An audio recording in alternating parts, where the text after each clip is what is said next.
10.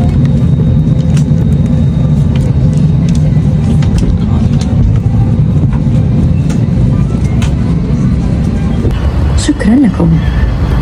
As we are currently fueling this aircraft, safety regulations. ಅವಾಗ serious ಆಗಿ ಎಷ್ಟು ಸ್ಪೀಡಲ್ಲಿ ಹೋಗ್ತಿದೀವಿ, ಇವಾಗ ಫೈನು ಡಬಲ್ ತ್ರಿಬಲ್ ಆಗಿದೆ. ಸೊ ಅದಕ್ಕೆ ತುಂಬ ಕೇರ್ಫುಲ್ ಆಗಿ ಓಡಿಸ್ಬೇಕಾಗಿದೆ. ಅಡ್ಡಾದಿಡ್ಡಿ ಓಡಿಸಂಗಿಲ್ಲ. ಏನಂತೀರ ಜನರೇ? 120 140 ಹೋಗ್ತಿದ್ದವರು ಇವಾಗ ಎಷ್ಟಣ 60 80 ನೋಡಿ ಇಷ್ಟೇ. ಈಗ 1000 2000 ಬಂದ್ರೆ ದುಡ್ದಿದ್ದೆಲ್ಲ ಇಲ್ಲೇ ಹೋಗುತ್ತೆ. ಅಮ್ಮ ನಾನು ಬೇಕು ಅಂತ. ಏನು ಇಷ್ಟ ಸ್ಪೀಡ? ಸಾಕಾ? ಭಯ ಆಯ್ತಾ? ಏಕೆ?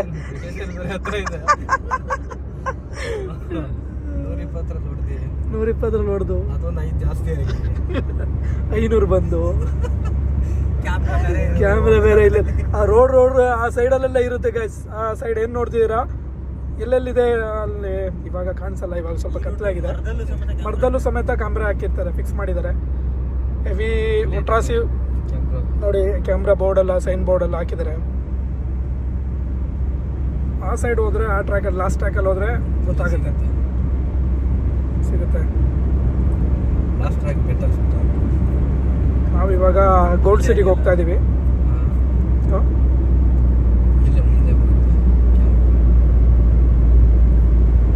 500 ದಿನಾರು, 1000 ದಿನಾರು, 2 ಲಕ್ಷ, 1 ಲಕ್ಷ ಎಲ್ಲ ಡಬಲ್ ಆಗಿದೆ. 15 ಲಕ್ಷ ತನಕ ಫೈನ್ ಇದೆ. ಇವಾಗ ಸದ್ಯಕ್ಕೆ ಹೊಸ ರೂಲ್ಸ್ ಮಾಡಿದ್ದಾರೆ. ದಾನಿಗಳು ಎಣ್ಣೆಗೆ ಮಿಸ್ಟರ್ ಮಂಜುನಾಥ್ ರಂಗಸ್ವಾಮಿ ಅವರು. ಅಣ್ಣ ನೀವು ಯಾವ್ದಾರು ಒಂದು ಸಾಂಗ್ ಆಡಿ ಅಣ್ಣ. ಅಣ್ಣ ಯಾವ್ದಾರು ಒಂದು ಸಾಂಗ್ ಆಡಿ ಅಣ್ಣ.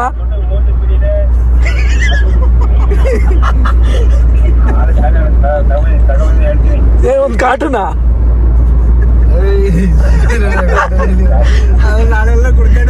ಇನ್ನು ಡ್ಯೂಟಿಗೆ ಹೋದಾಗ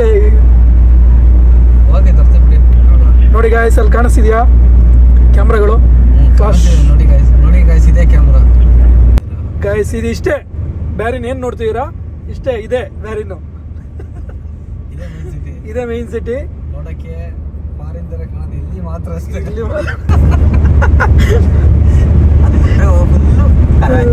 ಕರಾಚಿ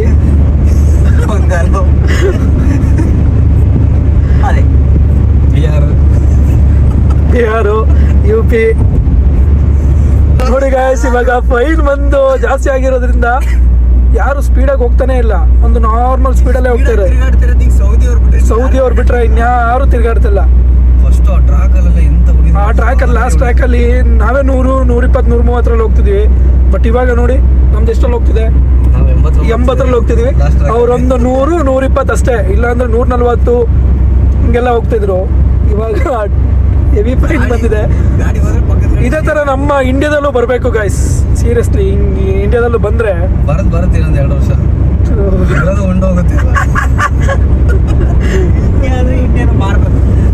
ಸ್ಪೀಡ್ ಕ್ಯಾಮ್ರಾ.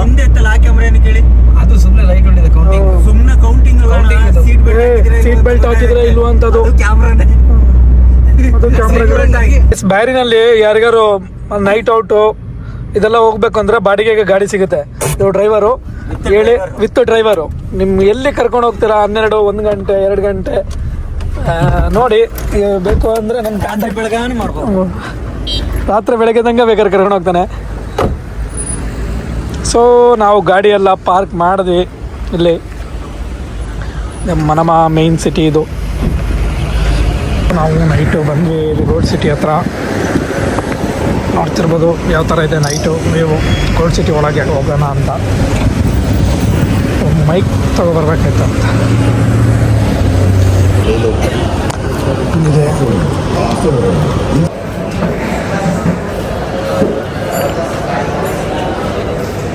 ಗೈಸ್ ನೋಡಿ, ಹಿಂದೆ ಪೊಲೀಸ್ ಇದೆ. ಇಲ್ಲಿ ಕಾಣಿಸ್ತಲ್ಲ, ಅದೇ ಹಿಂದೆ ಪೊಲೀಸ್ ಇದೆ.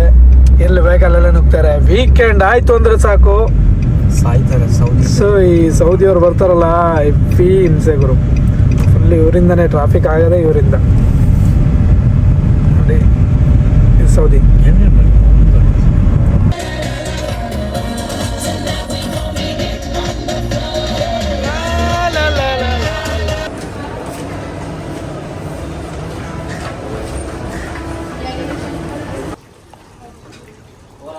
ಹೋಗೋಣ.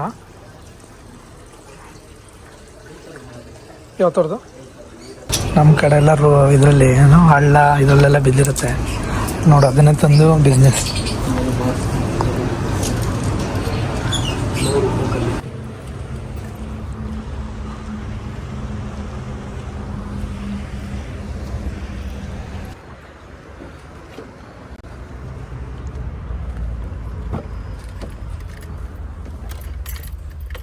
ಎಲ್ಲ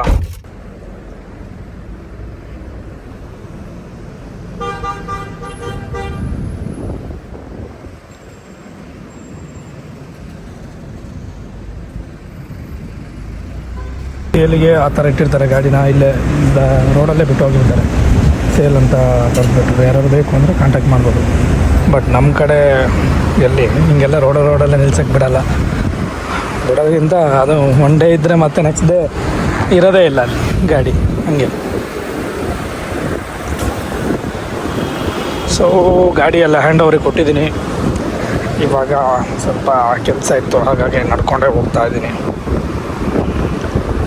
ನೋಡ್ತಿರ್ಬೋದು, ಇವತ್ತೇನಂತ ಬಿಸಿಲಿಲ್ಲ. ಎಷ್ಟು ಫ್ರೀ ಇದೆ ಅಷ್ಟೇ, ಒಂದು 5:30-6 ಗಂಟೆ ಮೇಲೆ ಅಷ್ಟೇ ಬ್ಯುಸಿ ಆಗ್ತಾರೆ. ಹೆವಿ ಟ್ರಾಫಿಕ್ ಆಗುತ್ತೆ. ಇಷ್ಟೇ ಗಲ್ಫ್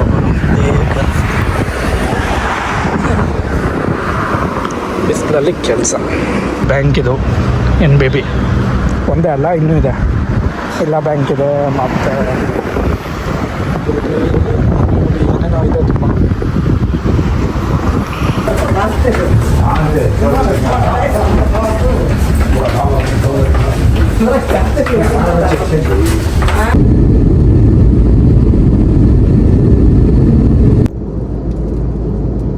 ಅಲ್ಲಿಂದೆಲ್ಲ ಮುಗಿಸ್ಕೊಂಡು ನಾನು ಬಂದಿದ್ದೆ ನನ್ನ ಲಗೇಜ್ ಪಿಕ್ಕಿಂಗ್ ಏರಿಯಾಗೆ. ನನ್ನ ಲಗೇಜ್ ಬರಬೇಕಾದ್ರೆ ಸ್ವಲ್ಪ ಲೇಟ್ ಆಯಿತು. ಅದನ್ನೆಲ್ಲ ಪಿಕ್ ಮಾಡಿಕೊಂಡು ನಾನು ಬಂದಿದ್ದೆ ಬೆಂಗಳೂರು ಕೆಂಪೇಗೌಡ ಬಸ್ ನಿಲ್ದಾಣಕ್ಕೆ. ಅಲ್ಲಿಂದ ಬಸ್ ಹತ್ಕೊಂಡು ನಾನು ಹೊರಟಿದ್ದೆ ನಮ್ಮ ಊರ ಕಡೆ. ಈ ಗ್ರೀನರಿಲ್ಲ ನೋಡ್ಬೇಕಾದ್ರೆ ಆಸಮ್ ರೀ, ಮನಸ್ಸಿಗೆ ಏನೋ ಒಂಥರ ಸಂತೋಷ. ಅಲ್ಲಿಂದ ನಾನು 4 ಗಂಟೆ ಜರ್ನಿ ಮಾಡಿಕೊಂಡು ಫೈನಲಿ ಆಗಿ ನಾನು ತಲುಪಿದ್ದೆ ನಮ್ಮ ಊರು, ಶಿಲ್ಪಕಲೆಗಳ ತವರೂರು ಬೇಲೂರಿಗೆ. ಎಷ್ಟೋ ದಿನಗಳ ನಂತರ ನಮ್ಮ ಊರಿಗೆ ಬಂದಾಗ ಆಗೋ ಖುಷಿ ಇದೆಯಲ್ಲ, ಆ ಖುಷಿ ಬೇರೆ ಲೆವೆಲ್ಲು. ಸೊ ಹಾಗೆ ಫೈನಲ್ ಆಗಿ ನಾನು ನಮ್ಮ ಊರು ಬೇಲೂರು ಬಸ್ ಸ್ಟ್ಯಾಂಡಿಗೆ ತಲುಪಿದೆ. ಮತ್ತೆ ಸಿಗುವ ನೆಕ್ಸ್ಟ್ ವಿಡಿಯೋದಲ್ಲಿ. ಟೇಕ್ ಕೇರ್, ಬಾಯ್.